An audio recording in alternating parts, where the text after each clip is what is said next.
All right, cool. Live.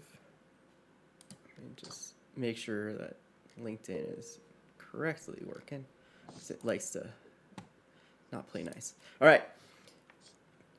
I would love for you to introduce yourself. Let us know who you are, what your background is, and what you'd like to talk about. Yeah, I guess my name's John Grogan. I live up in Westlake Village, and my background's mostly in financial services sales. Then I started a business in recruitment, and then took a huge detour through a bunch of startups, mostly in HR tech and fintech, around consumer financial wellness and employee financial wellness, which was kind of a burgeoning thing. And then wrapped that up really about a year ago, and I'm coming back to doing what I was kind of previously doing, but kind of keeping a leg in there. And who knows, maybe taking another venture soon. I'm curious, like how did you first get involved in this? How, like, like with this career path, and what has that journey looked like? Has it been something that you were passionate about from the beginning? You were interested in finance. There was something that, like, was a catalyst to that, or did you kind of just find yourself involved in that? And how has the journey, like, gone in terms of like being meandering, or snaking different directions, or was it a straight line? I don't know. I would say I like the job itself, and the responsibilities are straight line, and I don't think that they've really changed since the first job I had out of school. I remember going back when I was finishing school. I didn't have much direction, I got to say. So I was like, hey, I'm just I hear that IT recruitment back then used to be quite lucrative, and I was like, how do I get into that? So I spoke to a bunch of IT recruiters, and they said, go and get a sales job your last year at school over the summer. Come back, bring your performance figures with you. And so I did. I went off and I did outbound dialing to people, selling mobile phones down the phone, which was kind of, I don't know, it was a good time to be doing it. It's like, early 2000s. So now it's very tricky, I would imagine, to do that. But that kind of got me started. And then I got a SaaS job out of school in sales, competitor to Survey Monkey, thing called Snap Surveys. And then had a friend who got a job in Spain, went over to Spain in financial services sales. Same skill set, different product.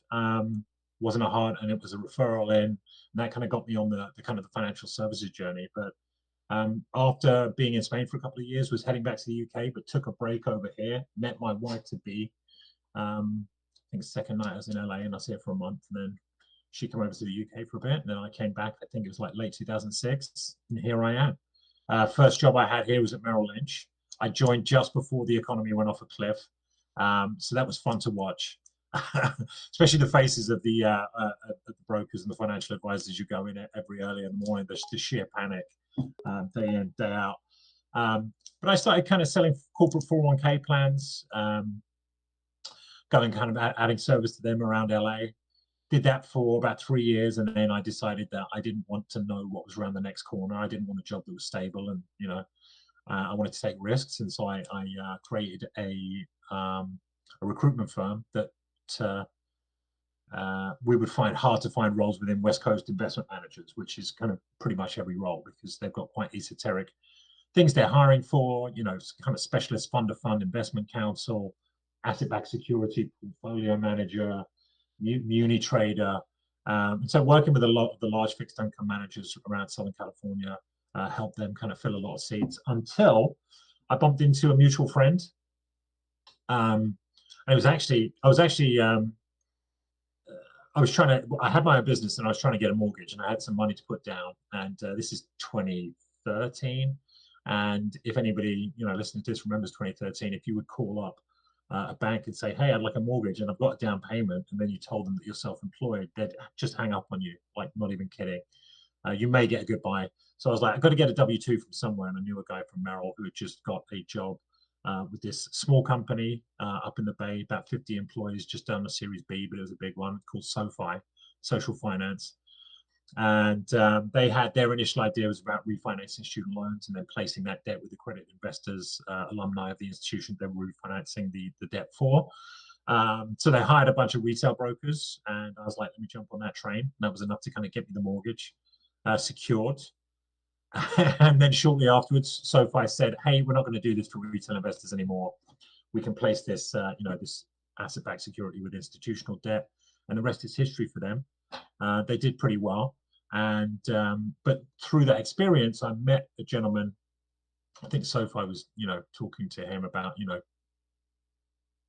strategic, outcomes. Let's say with his company that was just getting started down in Santa Monica, and so I met him and came aboard as kind of number two head of sales for a company called Tuition.io, and we kind of brought the first um, student loan contribution benefit to the market. So if you're a large employer and you're like, hey, how do we recruit really good grads out of school that may or may not have some student debt? And obviously the well qualified ones have more debt, postgrad, etc., double PhDs up at Google, etc. This would be a great idea. So we kind of kicked that benefit off and placed that, and then did about another 5 startups, which to save you all the hassle of the same kind of job. Basically, a founder that's like, hey, we had this idea. We don't have any sales infrastructure, no collateral, no team, no marketing, no inbounds, no real plan. Can you close Walmart tomorrow? So I did that about 4 or 5 more times, and then before I was like, let me take a break. So right now I have my insurance license, so I work with trying to help people, business owners that are trying to guarantee streams of income in the form of annuities and life insurance benefits for themselves and their families and protecting their businesses. So working away at that and loving it. Very, very big change from startup life. Freedom from a lot of notifications and sometimes unrealistic expectations. The only unrealistic expectations I have now on my own. So yeah, fresh, but yeah, a lot of, but I would say kind of like the meandering of it. I go back to the straight line of it. I've always done the same job. It's always been sales, and I think that you'll see so much on things like LinkedIn or podcasts, and you listen to people talk about sales, and they bring so much kind of minutia into it. And this is why I could never be a sales speaker, because I don't have much to say. Would disregard the ramble from before, but really sales is essentially quite simple. If you get high quality data and you've got a really firm grasp about the kind of customer that has the problems that you can solve, and you get a really good list, and you go out and start building good relationships and demonstrate value and have a high quality message, and you can demonstrate the people behind you with the product and the team are also solid, you're going to do well. Repeat over time. It's as simple as that. I said there's a lot of other complex things that get people around, but I love it. I love but it. yeah. Yeah, no, this is great. Like you're touching on a lot of different recurring themes that we see in the community, not just ours, but I do a lot of external work in other communities as well, popping in, mentoring, helping out, and yeah, like there's so much here to jump into. Boyan, welcome to joining us. Yeah, anyone else that's like on LinkedIn or to Twitch or YouTube, hello, thank you. Feel free to use the chat if you want to ask questions. I'll direct them to John. If you're joining us as Boyan is on Startmata, we're running this and piping it to all the other socials. Feel free to raise your hand and we can bring you up on stage. You can use a microphone and camera to ask questions of John. While we wait for questions to come in, something that you may have noticed yourself just being online, there's a lot of younger entrepreneurs, people that want to be entrepreneurs and they're desperate for it, that have come into contact with a lot of grifters online, whether that's YouTube or other socials, pushing the idea of starting an agency. You've started a legit, real firm. I'm curious of your thoughts of a younger person who hasn't worked in the field, hasn't worked in the role, and built up that understanding of the systems, the methodologies, the workflows of trying to start an agency on their own. What sort of insights can you share? Tips on best practices to help them hit the pause button and do this right. Yeah, I think that's a good call out. There is so many there's so many grifters on LinkedIn. one post stuck out to me this morning about there was a guy who said he's acquired 6 businesses and he works 20 hours a week on them, and I was like, okay, there's so much of it out there, and I think people see that and they're like, hey, he did it, I can do it. I don't know. Starting businesses is as anyone I think is on here or listening, it's extremely hard. Um, I think that you need to distill it to solving a problem that's worth something to somebody. That the problem is worth paying money to solve, and keeping that as your focus. And so, starting an agency, what type of agency? Like a The most common ones I see are, yeah, marketing agency, sales agency, okay. and yeah, again, like these are usually Oh, right, right, like right. Yeah. younger kids in university, or sometimes even younger. And yeah, they're just they're just rushing ahead because they see something like that and they're like, oh, I can make a lot of money, I'm just going to start an agency. And I yeah, they start promoting themselves as having an agency, and they think, oh, I'll just grab some people on Fiverr to fill in, the team and stuff like that. And yeah. I've run into it actually. My last kind of assignment, I run into an agency that managed to capture the attention of the CEO, and really the content that they had wasn't anything new, just a lot of diagrams and talk about ICP, and it's like, okay, great, actionable strategies. I would say, hey, I would also say go for your life. Go if you think you can do it, try it. But I know that it would be quite tricky to convince a 5, 10, 15, 25, 30, 40-year practitioner or business owner to take on an agency owner who perhaps is a year, 2, 3 years out of college. Not to say the knowledge isn't valuable, you don't have it, but it's like you're going to get a lot of kind of, people will be jaded to that. If you're coming from somewhere that they're aware of, hey, you're coming from an agency that they've heard of or worked with, and I know somebody they just started an affiliate agency, um, after working for nearly 10 years at one that had some really big clients. And like, that's a wholly different proposition. I think people do want to see the resume because they want to feel comfortable. Trust and credibility are such big things in sales. They're almost 2/3 of sales.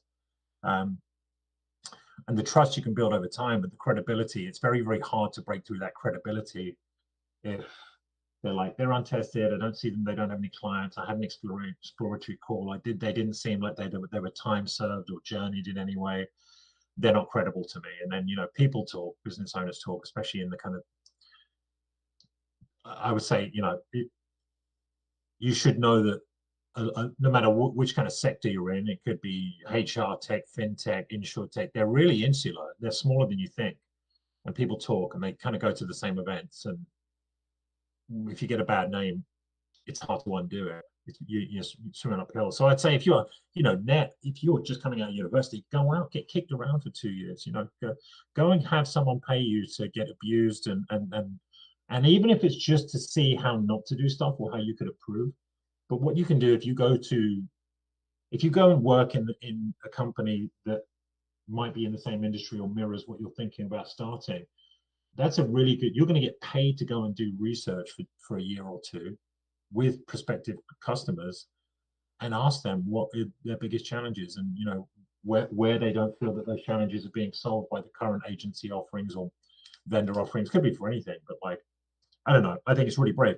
Hey, I don't think the funding environment is still the same, that straight out of college with an idea you can get the funding for that. But like, yeah, experience is good, but then there's always kind of I think there's, like everything, there's trade-offs. Too much experience kind of makes you a little bit blinkered, and this is how things are done and you have to use this process, and that creeps in over time. I think that you do, if you are younger, you do have that kind of benefit of, well, I don't know, why is that the best way? I'm going to do this. I tried this and it worked fine, so let's just go with it. And I think great innovation is done like that. But it's finding that balance, finding where the problems are. Get paid to do your own market research, I guess, is my take on that one. Yeah, I love that.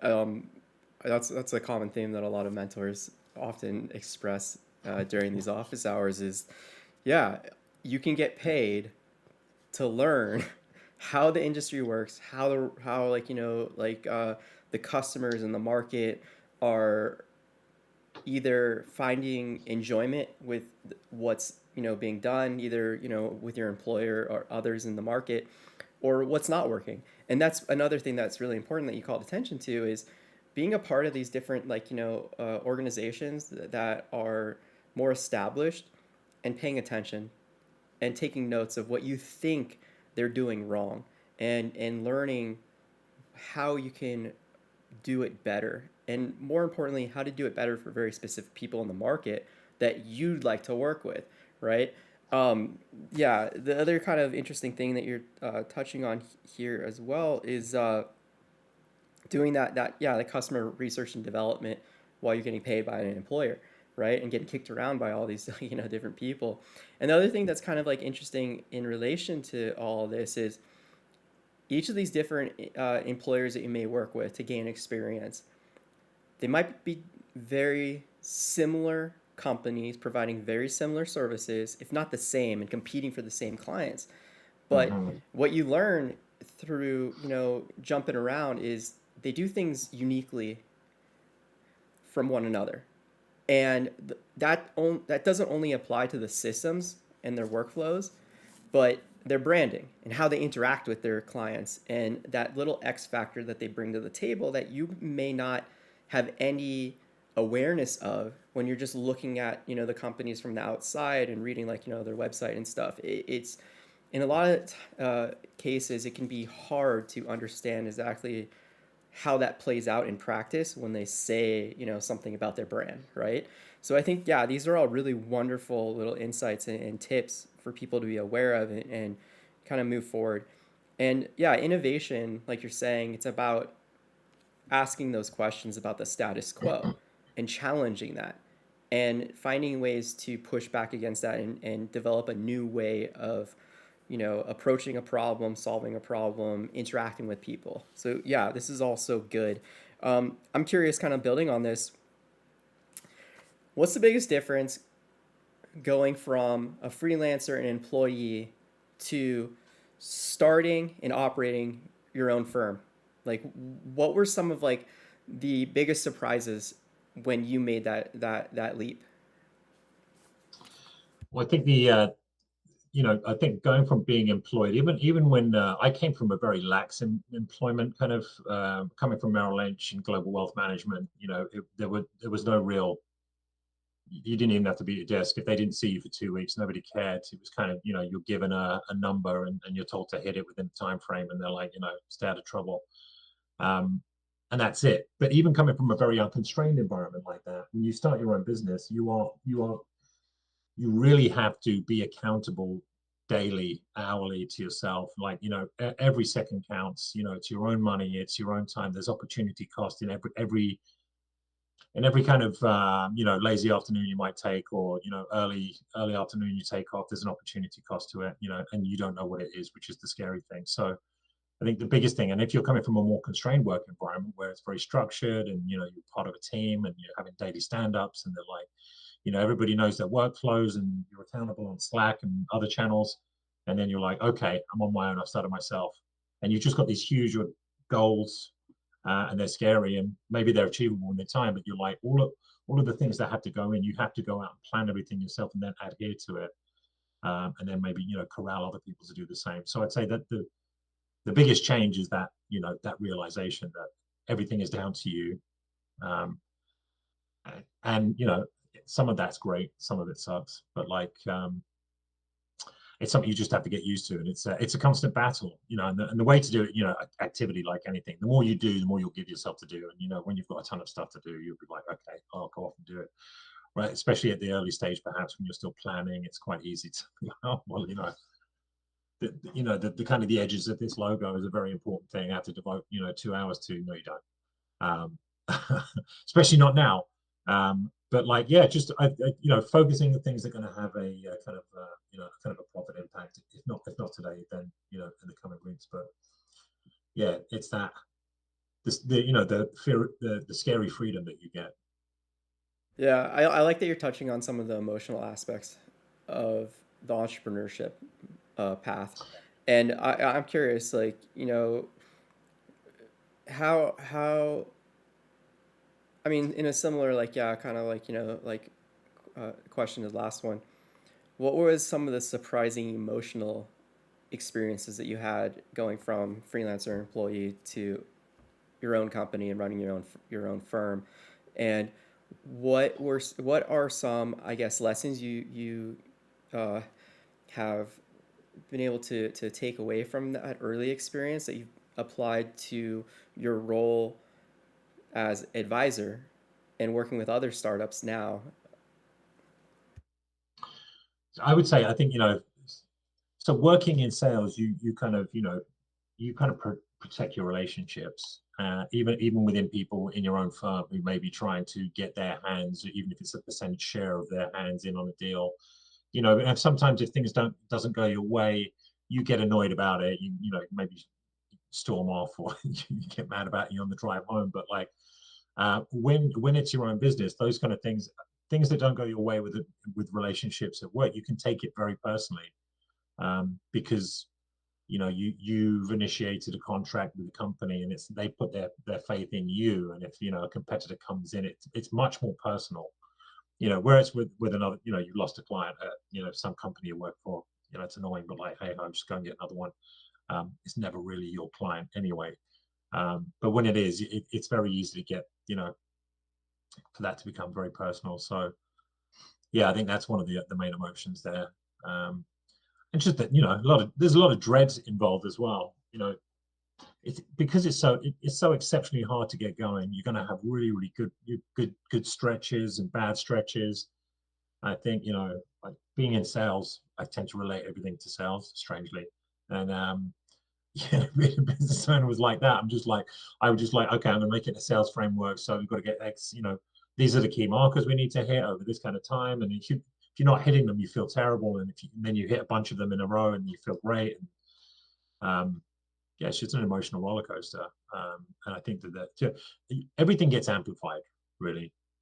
Whether that's fear, you've got to do your man. It's like the market, out the market, it's either fear or greed. Just amplify your greed if you can. I don't know if it's the best thing, but like try and mute the fear as much as possible. There's nothing you can do about it. But yeah, I would say that. I think there's a great guy on LinkedIn, which I'd encourage anyone to kind of listen to.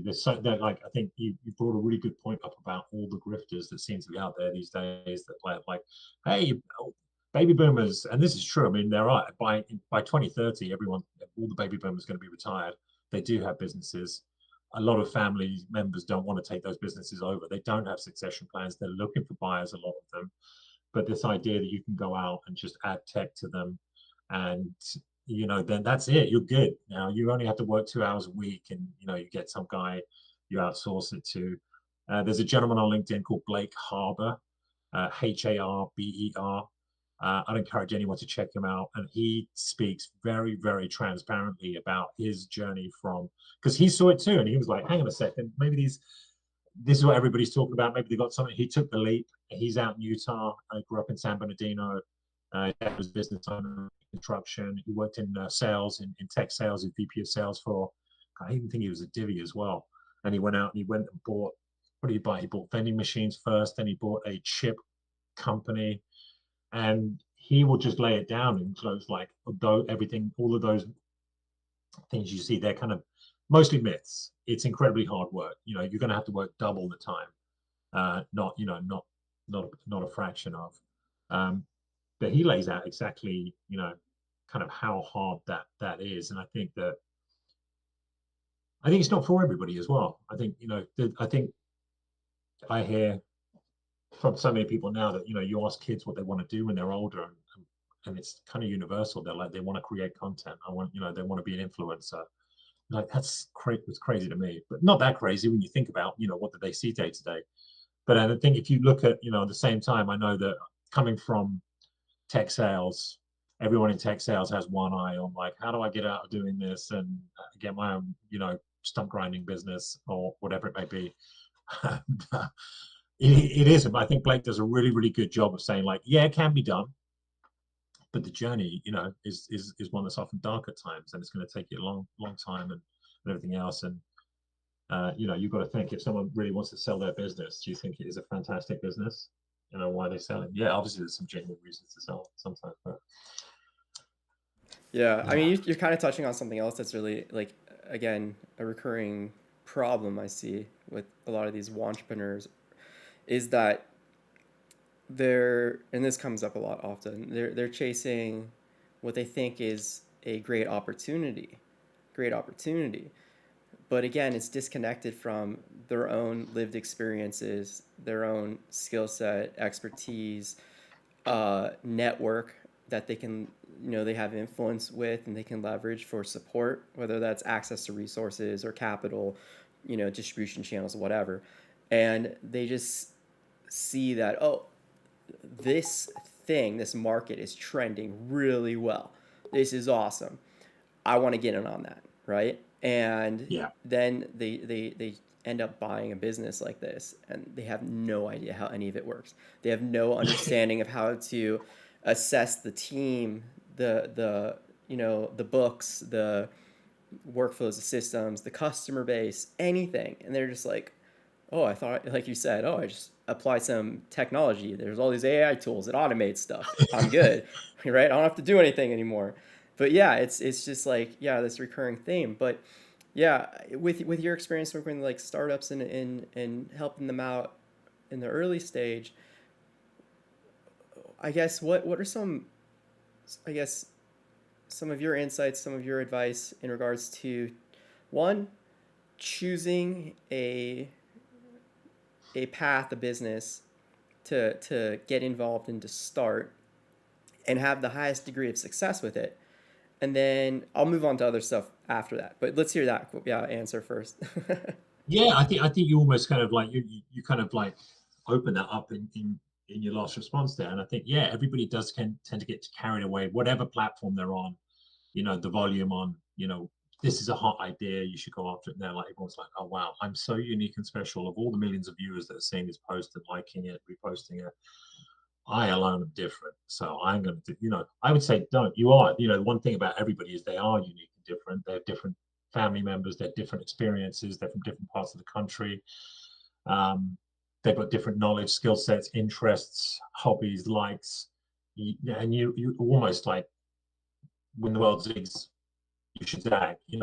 What is it about you that you enjoy, that you have specialist knowledge in, that you can kind of like find a problem within that maybe linked to that specialist knowledge, or that your specialist knowledge would kind of, I don't know, help, to deliver kind of a solution to that problem. But yeah, I don't know. It's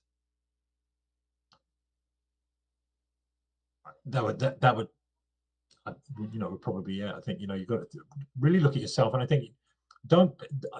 One thing that I've always found, I always talk to a lot of founders, or end up joining, working with founders and CEOs, where they're like, we've decided we're doing this product and we're just going to make it work. And that in many cases, that came before going out and asking clients, what do you think of this product at this price point? How big is the problem? Are you prepared to pay for it?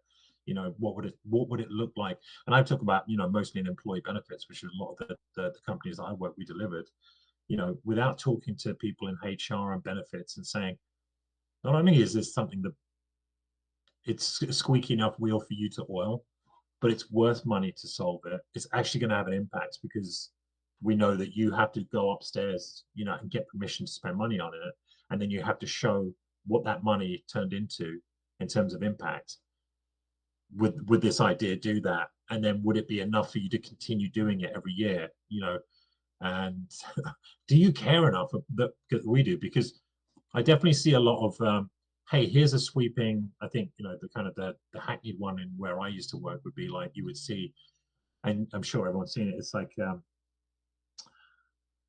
60% of Americans can't living paycheck to paycheck and can't make a $400 expense. There's not a product. There's a product there maybe, but it's like it's maybe the phrasing of that question, they would just swipe for it until they get paid or something like that, or it's one of those questions that it's clickbait, right? And so I at least 2 or 3 companies I've worked for kind of been linked to that statement of, and try to create product based on it. And where we bumped into the situation where employers are like, oh, hey, I agree with you, but it's really not a big enough of a problem for us to even care. And then come pivot, come product, change a roadmap, change of whole product kind of strategy. But yeah, I think picking a product should only come after you go out to you take that uniqueness about you and your background and your friends and and people you think that might be able to go on the journey with you, and then you think, how can that particularly then lend itself to something where we see a problem? Let's go and find out. Let's go and talk to kind of um, adjacent groups of people or adjacent businesses kind of near our our interests, and talk to the owners, talk to the managers, talk to the rank and file of those businesses, find out what they hate about their job, what they really wish they could do if they could only you know X and Y, and then if you can kind of, if there's a way to kind of generate a product there or a shortcut, or even, it doesn't have to be complex, start small. If it's just a small solve, I think tech is great for that. But yeah, marrying those two concepts, I think, is just looking at your own uniqueness and then using that to stand out. But then making sure that before you do even like make that first call, you know that when the person you're calling, when they pick up, they have that problem. They are down to pay for it.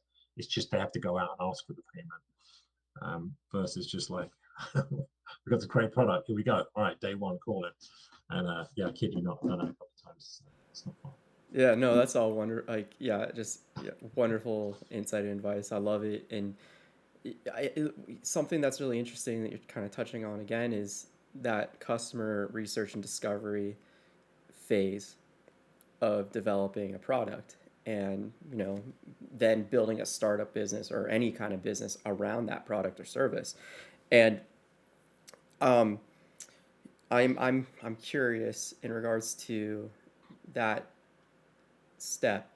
So when you're talking about making sure that they're willing to pay for a product like that, some of the things that we've heard with other mentors is you just have a conversation and ask them, what are you doing currently, or what have you done in the past to address this problem or seek out this benefit that you want or need, and trying to then follow up with, well, how often have you paid for it, when's the last time you paid for it.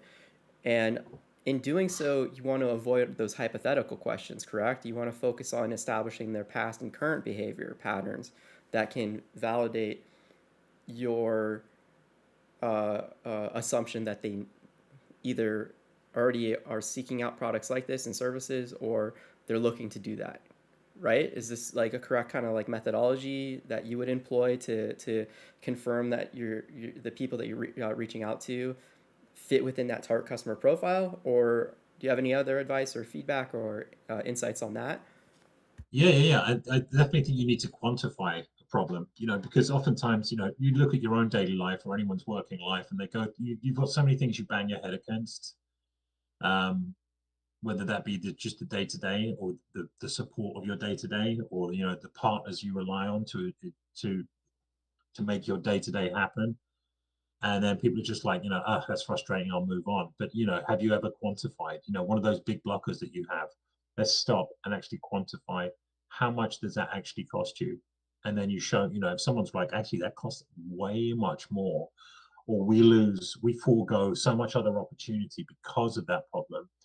Yeah, maybe that is worth something. We're like, well, what if we had something that, for 10%, and I think it needs to be something like that, 10% of what it may cost you, you can actually solve it, or reduce the time to, minutes versus hours, or kind of, an hour versus a week or two. That's something that I think needs to be done. I think when you are having those conversations with potential customers, just be like, look, do you know the actual cost? And if they're like, no, say, let's have a go at working it out just for you. Um, Worst case scenario, we're both going to learn something. I think you'll find that people will be open to that, especially if they are the business owner, or they're the senior exec in that company. Because they can go out and take the credit for themselves. They look, well, I found this big cost, and we're going to address it. this person I met. But yeah, I think when you're going out there, I think vagueness is your enemy, with all of that kind of stuff. So yeah, anything you can do. That's just something that really you find you do in the discovery process within tech sales. You phone someone up, you think they have that problem. We say, hey, you have this problem. They're like, yes, you think we do. You think you know us so well. This is the first time you call us. We're like, well, and then you can ask them. You know what the inputs are. You ask the inputs, and we're like, okay, that's what our guess. Do you think that's fair? And they're like, no, actually, that's probably not far from it. And that's always a kind of a turning point. Uh, and it's that getting that buy-in. So usually in a discovery meeting with sales, um, and someone's like, look, I'm just here because my boss told me to take this meeting. And you're like, okay, well, look, I know your job. I presume to know your job, but I would imagine that you encounter these inputs, 1, 2, 3, 4, or 5, and then that would, whatever the formula is, would equate to this end figure. Is that crazy? And the kind of the aha moment that they might have there is like, oh, actually, you're not crazy. And if you can get them to like, actually, you're not crazy, you've got a hope of a deal. It's not, maybe you're a third of the way there. Still got to, get it approved, and everyone else has got to agree. But I think if you, when you're thinking about, how do we have a business? Is there a business here? If you go out, you can routinely say that person. I think let's have a conversation with them, and you can routinely have that aha moment with that person.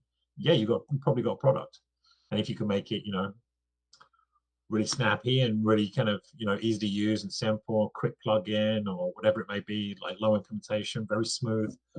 Um, yeah, definitely a product. But yeah, quantifying that problem is something that a lot of people I think maybe don't do enough.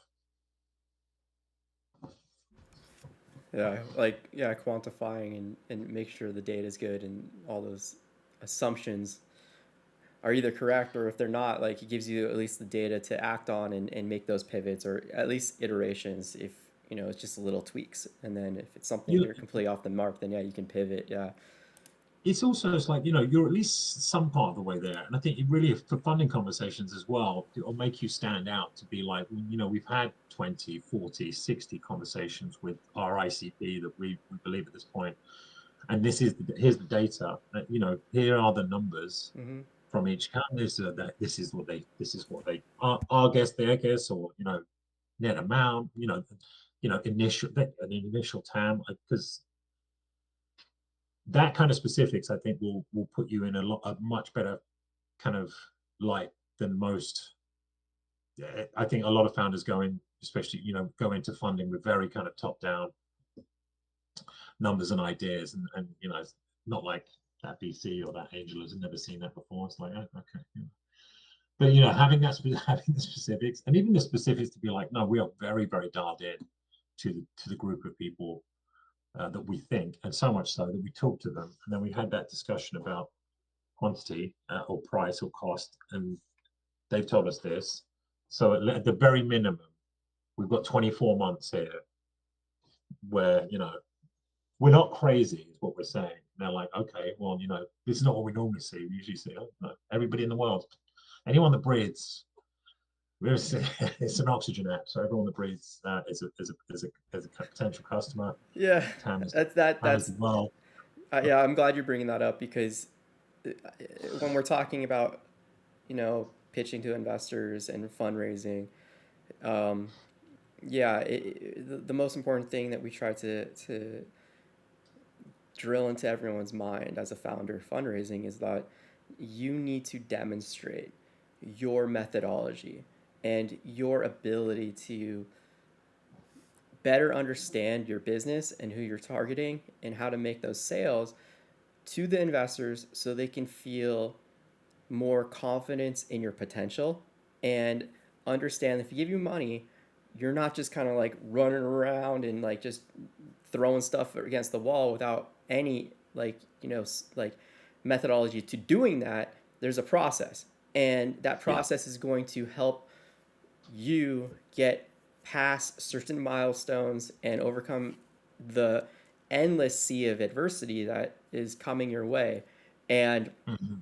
yeah, Well put. yeah. In a lot of ways, what you're trying to do is de-risk the deal for them and show them that out of all these thousands of people asking for their money, you're one of the few that are standing out and saying, no, no, no, wait. Here's how we're going to succeed and achieve these, this potential that we're promising you compared to everyone else who is just making stuff up in a lot of ways, right? So Yeah. yeah, I really appreciate you bringing like attention to that too. Yeah, I want to hang on a second. I want I say to that's great. Just prove you're not making up as you go along. You may well be making up as you go along, but at least like try and prove that you're not. yeah. And maybe if you were and then you did the research, then maybe you're not anymore. Yeah, no, yeah, exactly. Boyne has been in here on on the Starmada platform with us, and I know a little bit about Boyne, his company, his businesses. His businesses, his main business is very well established, international audience, and he's been looking for ways to get to the next stage of their growth. And I'm curious, for a business that has an established customer base and product line, when you come into like advise a startup or come on the team with the sales team, what kind of methodology do you employ to first kind of identify the different risks that are involved in the current systems in place, and then identify those the different opportunities and potential, and how do you focus on cutting away all that fat and really prioritizing the next steps? Yeah, well, I think if you've got an existing client base, then that's tremendous because A, they've already bought from you. B, they trust you, they're happy to share with you. And so, without even going and doing like the discovery kind of, forced discovery that we spoke about before, but like just go in and, just come do constantly be looking for reviews for maybe not related to the product, but in their wider business as well. And is there any way that your existing product can kind of have a leg that would help with any of that? Um, I think people, especially now, are so price sensitive. It'd be hard to do the Netflix approach, and we just keep upping things $2-3 every year, and then there's our growth. You know, but if you have a customer base already, um, I think the answer to your question is in there. And if you talk to enough of them, they're happy to chat because you've helped them as well. Previously purchased and you've helped them. Those two things are huge, and it may not be everybody that wants to kind of spend time with you, but definitely find plenty of people who should be okay. But yeah, it's hard to say. I think things have changed so much over the past couple of years, um, in every area of this. I think tech especially, but I think just wider businesses. I found it quite palpable in January of 2023. It was almost a sea change where companies were like, "Hey, what's new?" to companies like, "Hey, we're not spending any money on anything whatsoever." And in the employee benefits game, it was like, "We're going to do health insurance premium inflation. We'll cover that, and nothing else whatsoever. Nothing." So and you see the knock-on effect I saw in other industries, especially in SaaS, especially where a lot of companies were like, "Do we really need this?" Um, so I think if you've got an existing customer base like that, and it's still stable over the past 2 years, you're like, yeah, they do really need it. So if they really need that, they probably need something else, and probably isn't too far from the product itself. But yeah, I think the answer, I could pontificate for hours, but the answer's in that customer base. I'd bet my hat. And it's like kind of building on that a little bit more too. Again, knowing about Boyne's company, there's a few clients that are very very large enterprise, like Forbes 500 type of businesses utilizing his product. That's great. How would you recommend creating a specific product line for big enterprise client like that, separate from the standard like pro version that everyone's using in their freemium model? Like, yeah, do you have any advice, any like background experience with similar like products that you've worked on in sales? Yeah, I mean, yeah, both within startups and my own business, I would just the key would be to don't let those companies decide what your product offering looks like. Yes, you want to build some kind of degree of customization in there or added features for them, but only if those added features can then be taken to market, for similar profiles. Um, Even though every large business, it's like everybody, it's like, we're all snowflakes, right? I mean, six arms, but we're all different. The companies are the same. They're all different, but they all have the same kind of departments and competing priorities. But especially at a large company, what one company needs or wants may be very different to another one. So I think if you do talk to the those few that are large, and if there's a commonality there, um, for a feature or a customization that can be built on top, yeah, and offer it up. But yeah, with the specific, I've definitely seen, I've seen where an anchor client completely dictated, really led product strategy, for startups I've been at. Um, and that's no good. It's very, very hard then taking what they want and then trying to sell that to other people. Um, you can't sell a custom solution to, sell it really easily to one person and then have a really hard time trying to sell, like a shoe of a certain size, color, print. You're like, that's great for, someone, and then everybody else is like, I don't want that. So yeah, I would just be like, yeah, like anything, commonality. Um, is it easy to spin up? Is it easy to deploy? Is it easy to add on? Can we have a lot of other customers from this? Is it something that a few people want? Or is it just kind of like just you guys and nobody else? So yeah, kind of like, you want to build a relationship, and you want to help them as much as possible, and be a good vendor and a good partner. But at the same time, you want to just remember whose company it is, and and it's hard as well. I will say that I've worked with companies over 100, over 200,000 employees, and you want to do everything for them because they're like, that it directly affects your pocketbook and the business as well.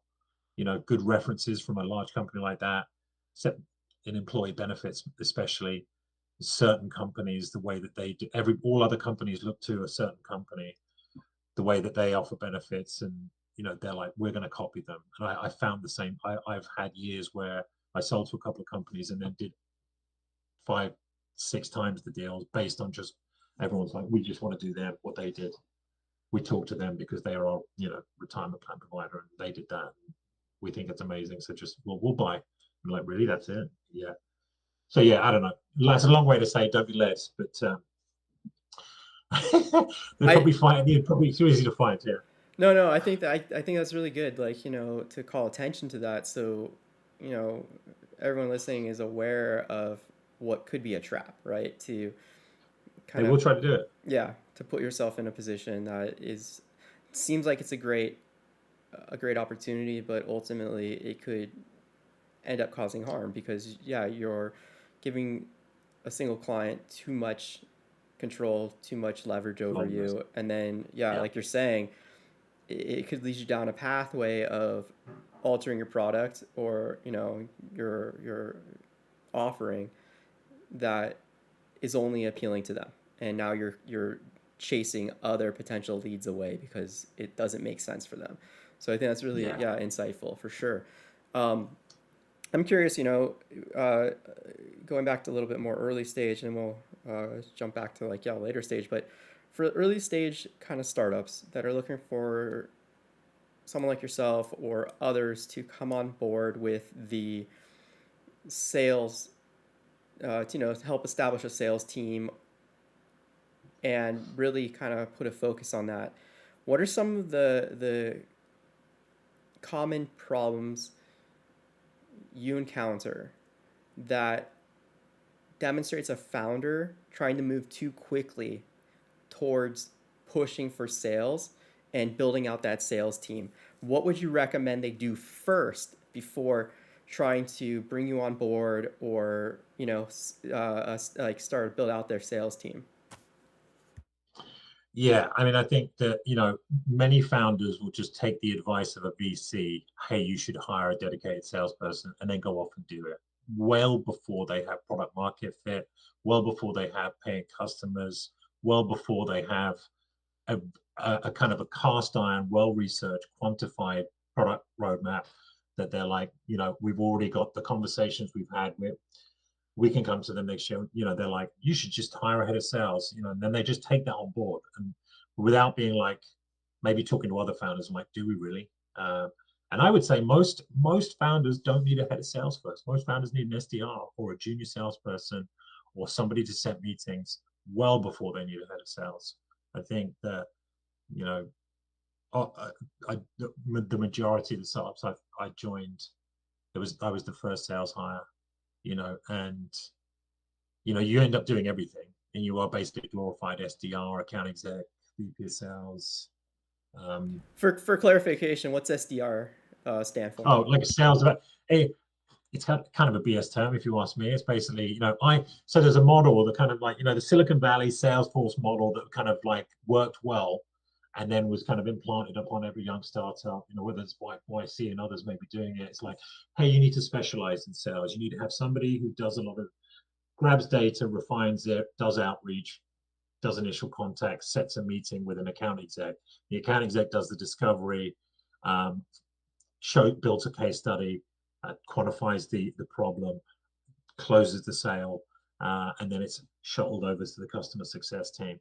Um, I don't think that's what you should do. I think you should just, if you should have a salesperson, they should be the salesperson. They should open the relationship with if someone's is able to build a relationship to the point where they can get someone to set a meeting and be interested in the product, that person can absolutely close a deal. There's no great stretch there, but I think that within tech especially, there's this division, that there is this great divide that I'm a junior, you can possibly, with the right guidance, they can, the head of sales, that's their job, is making sure that those people that can open meetings and get things moving have the skills to be able to kind of close those deals down. And maybe that you have to sit with them for the first few. But yeah, the takeaway is that most founders I found, that they go into and they'll hire a head of sales way too early, and then that means that the head of sales is like, there's a lot of pressure after that to be like, oh, if we get this deal, this one deal, then we should go and hire 5, 6 salespeople and whatever that looks like, and some revenue ops. And I hear do we need sales engineers? And you're like, not really. This product's not that technical. So I would say this, to a founder, you want to remain involved in that sales process as long as you can. And honestly, it's the most fun part of it. I'm biased, but once you get those customers, you have those initial conversations, you brought them on, they're paying, and then stick around and work in the customer success with them, be on those review meetings, however often they want them, monthly, quarterly, semi-annually, even annually, dependent. But stay in it, stay in the trenches, take the pressure off you from setting the meetings, organizing them, and then you're just like, if you get somebody junior to do that for you, then you're just like, great, I've got, like, it's on the calendar, I don't even have to set it up, I'm just doing the pitch. You could drag me out of bed at 3 a.m. and I'm doing the pitch, and I would say that, and they get a lot of pressures from investors going like, hey, you should build a sales team, and because the rationale tends to be from investors, that if you just pour salesperson gas on the fire, it will just erupt. And in enterprise sales, it's not that easy. With a quick sales cycle, a consumer product, yeah, maybe if you get 2 contacts with a client, we know that 60% of the time it ends up in something positive, maybe a sale. But with enterprise sales, it is so lumpy, which is a good word I heard to describe it once, but it is really, really lumpy in the early stages, and it's like a 2 to 5 year endeavor to get started. And you do see a lot, people talking about. Sometimes enterprise products get lucky and they hit a need that everybody wants with a great implementation and a really slick product, and they hit the zeitgeist and they sell a lot and they scale up salespeople and it works. But most enterprise products, it is like, you need to drag deals out of people, and the best person to do that is going to be the founder or the CEO to begin with. So have someone take the pressure off. And then I would say another key thing is inbounds. You have to have some kind of a marketing motion going. It's cheaper than setting up sales. And if you're getting high quality inbounds, i.e. corporate emails from people in the function that you're trying to sell to, that are from good companies that you believe had the problem, like if your inbounds mirror what you think your ICP is, and then you're doing the right thing. That's a good time to bring in somebody to scale up a sales team, because you've got proof points. But if you haven't got the inbounds and those deals are patchy and unpredictable, it's not time. Maybe time for a junior, but not time to throw a team at it. Yeah, just again for like clarification for everyone, and you've said this term a couple times, or acronym ICP. Yes, sorry, apologies. Yeah, No, no, so it's okay. Yeah. ICP, it's just another another BS acronym. It's an ideal customer profile. Like your most likely buyer, I think is another nice way to say it. You know, who if you had a list of 100 people in this most likely buyer, you knocked on their doors, you know you could have good conversations because you've identified either an industry vertical, product they're using, an approach to business, a hiring methodology they have, a particular set of type of employees. Um, and you have to do that. You need to know that, go to it, talk to it, uncover the problem, quantify it, apply your product to it, get some buyers for it, make that somewhat kind of smooth and repeatable. Then get a junior. And then if you see those inbounds coming in, yeah, get somebody more senior that can kind of like build out some more firm footing sales wise. Appreciate that. Yeah, we're coming up on time. This has been phenomenal. You've been Been fun. fantastic. I'm glad. I'm glad you've enjoyed it. I love to have you come back because you've Anytime. got such a wealth of knowledge, and Oh, you're very phone's not very bad. good No, at I'm frozen explaining. as well. Yeah, awesome. But yeah, before we go, is there anything Oh, could be me. you want to share to the community? Anything going on? Anything you want to announce? Whatever. Now's the time. Yeah, got anything? Awesome. Yeah, no, I was going to say I'm not going to be at the lunch tomorrow. I'm doing a certification for what is currently occupying me over at New York Life. But yeah, we'll be at the next one. And I was going to say, yeah, if you like any of these ramblings and you're kind of anywhere near any of the topics that we covered, always happy to help out, give you my 2 cents, and if it's of any value, drop me a note by Well, Gary or the team, or find me on LinkedIn. awesome. Yeah. I actually let me drop your LinkedIn to the chats so people have it if they don't see it already on the event pages. Especially for everyone on the socials that are watching the stream, coming at you right now. Yeah. Okay. So yes, you're awesome. Thank you so much. Yeah. I'll catch you next time. And yeah, I'm looking forward to having you back.